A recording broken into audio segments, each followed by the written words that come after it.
اللہ الرحمن الرحیم۔ حضرت نے عمدہ انداز سے یہ واقعہ سنایا کہ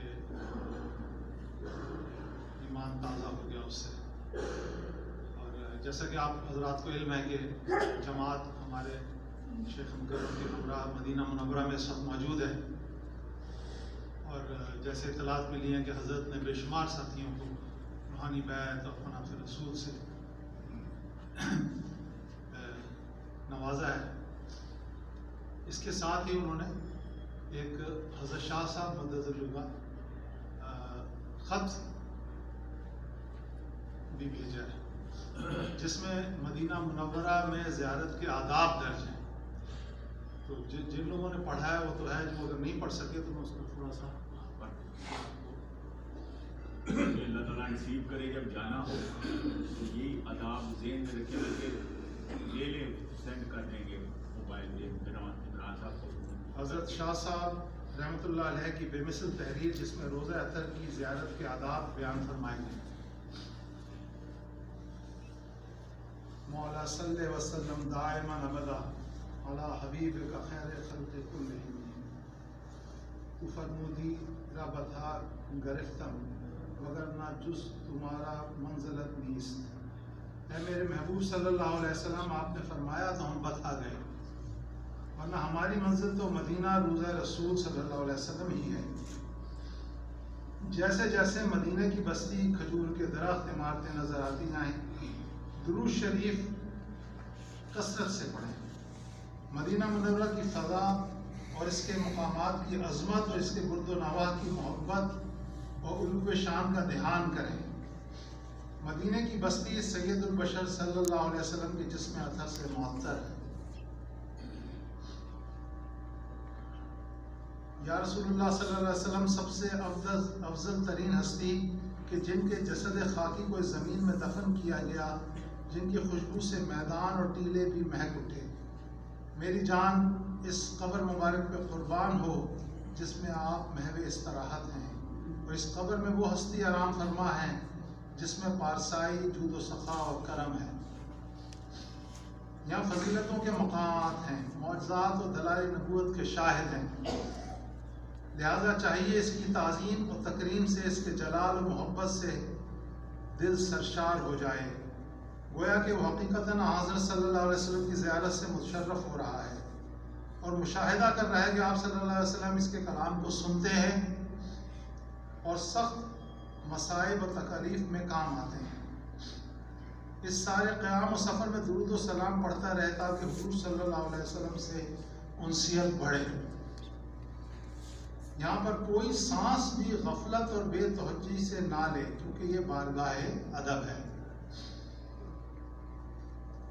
زیر آسمان حضور صلی اللہ علیہ وسلم کا مسکن ایک ایسی ادب گاہ ہے جہاں جنید بغدادی رحمۃ اللہ علیہ اور با یزید بستامی رحمۃ اللہ علیہ جیسے عظیم و شان اولیاء بھی سانس روک کر آتے تھے۔ بھلا ہم کون، کیا ہیں ہم، ہماری حیثیت ہی کیا ہے؟ یہاں حاضری اور قیام اللہ اللہ، محبت میں ایسا مقام اللہ اللہ۔ مسجد نبی صلی اللہ علیہ وسلم میں داخل ہو تو یہ دعا پڑھے، بسم اللہ والصلاۃ والسلام علی رسول اللہ۔ پھر روزہ اطہر کے قریب جہاں بھی مسجد میں جگہ ملے، ریاض الجنہ یا کوئی اور مقام 2 رکعتیں پڑھ لیں۔ پھر معاجہ شریف کی طرف آئے اور قبر اطہر کے سرحانے سے 4 ہاتھ دور سر مبارک کے مقابل کھڑا ہو اور قبر شریف کی طرف نیچے کی سطح سہما ہوا آپ صلی اللہ علیہ وسلم کے جاہ و جلال اور حسن و جمال سے متاثر رہتے ہوئے نیچی نگاہوں سے دیکھتا رہے۔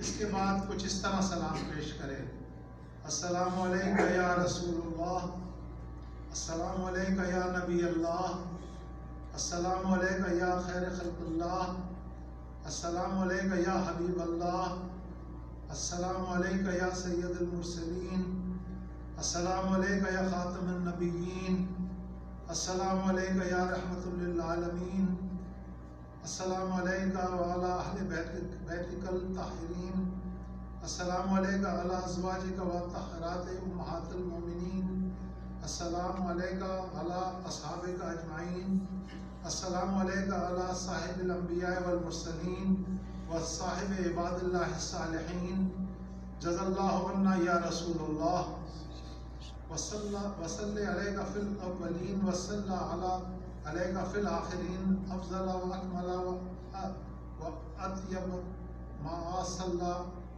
احد من الخلق الاجمعین، اشہد ان لا الہ الا اللہ وانک عبدہ رسولہ وخیر خلقہ وانت سید من ولد آدم وخیر الناس اجمعین، واشہد انک قد بلغت رسالۃ وأدیت الامانۃ ونصحت الامہ وجاہدت فی اللہ حق جہادہ۔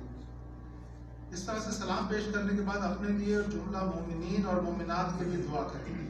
اس کے بعد شیخین کریمین حضرت سیدنا ابو بکر صدیق رضی اللہ تعالیٰ عنہ پہ سلام پیش کریں، پھر سیدنا عمر فاروق رضی اللہ تعالیٰ عنہ پہ سلام پیش کریں۔ اللہ تعالیٰ سے ان دونوں ہستیوں کے لیے دعا کریں کہ امت ان کا حق ادا نہیں کر سکتی کہ جیسا کہ ان حضرات نے حضور صلی اللہ علیہ وسلم کی نصرت اور رفاقت کا حق ادا کیا۔ اللہم اجرہم عنا خیر الجزا۔ جاننا چاہیے کہ حضور اقدس صلی اللہ علیہ وسلم کے روضہ اطہر پہ جا کر آپ صلی اللہ علیہ وسلم پہ سلام کرنا درود شریف پڑھنے سے افضل ہے، بہتر ہے۔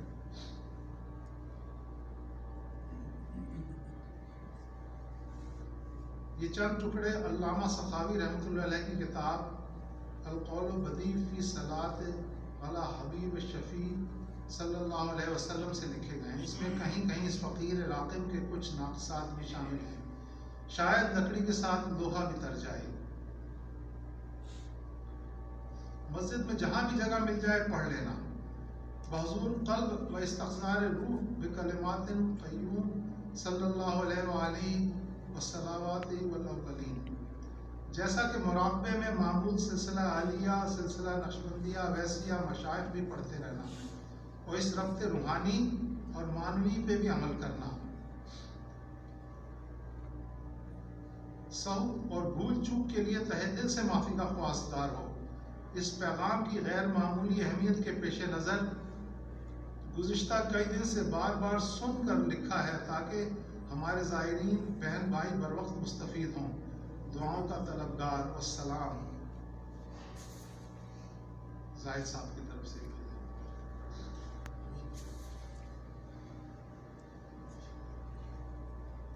حضرت شاہ صاحب کے ہمراہ ہم کئی دفعہ عمرے پہ اور مدینہ منورہ حاضر ہوئے ہیں، اور ہم نے دیکھا کہ جس قدر عاجزی اور عقیدت کے ساتھ حضرت وہاں رہتے تھے، اور حضرت بیگ صاحب کی اطاعت اور پیروی اس طرح کرتے تھے کہ جیسے کوئی بالکل نیا ساتھی ہے۔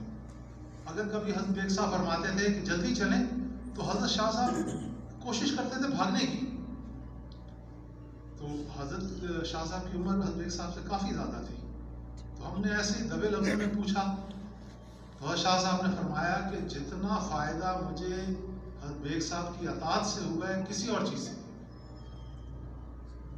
آپ اندازہ لگائیں حضرت کا مقام اور مرتبہ، اور ہر جگہ انہوں نے ہمیں گائیڈ کیا اور ہر مقام کی اہمیت بتلاتے تھے۔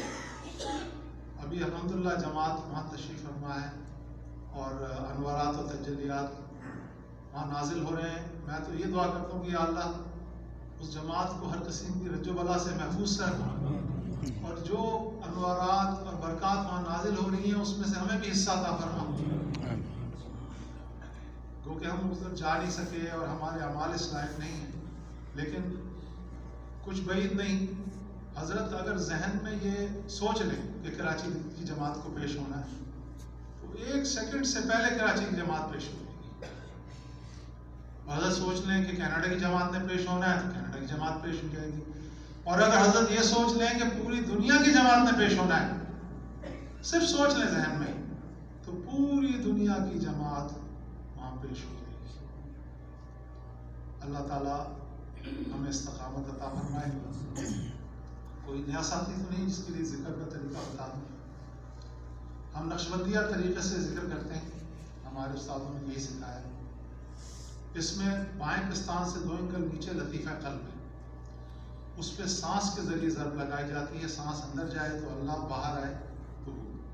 اس میں سانس، خیال اور بدن کی حرکت، بدن میں گردن اور کندھے شامل. یہ اس طرح ہوگا.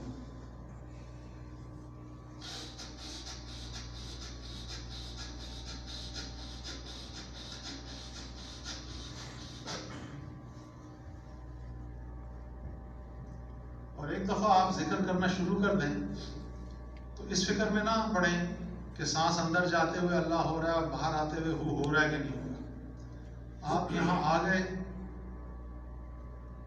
جماعت کے ساتھ آپ نے ذکر شروع کر دیا تو آپ کا شمار ذاکرین میں ہونے لگا